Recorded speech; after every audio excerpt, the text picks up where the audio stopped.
জয় Hind. 7 hour নিউজে আপনাদের সকলকে স্বাগত। মেদিনীপুর স্টেশনের রেলওয়ে ফুট ওভারব্রিজে সন্তান জন্ম দিলেন ভবঘুরে এক মহিলা।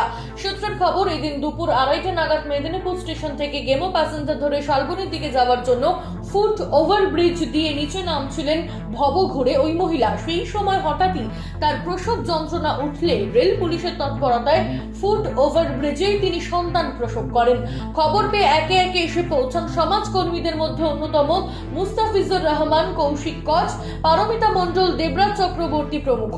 রেল কর্তৃপক্ষের সহায়তায় ডাকা হয় অ্যাম্বুলেন্স। প্রসূতি ও বাচ্চাটিকে উদ্ধার করে মেদিনীপুর মেডিকেল কলেজ ও হাসপাতালের AN ওয়ার্ডে ভর্তি করা হয়। হাসপাতাল সূত্রে জানা গেছে, বছর 40-এর মহিলার নাম বুবু বেজ। তিনি সুস্থ পুত্র সন্তানের জন্ম দিয়েছেন।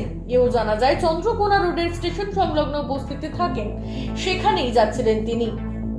তার পরিবারের সদস্যদের খবর দেওয়া হয়েছে। মেদিনীপুর থেকে কল্যাণ মণ্ডলের রিপোর্ট, 7 আওয়ার নিউজ।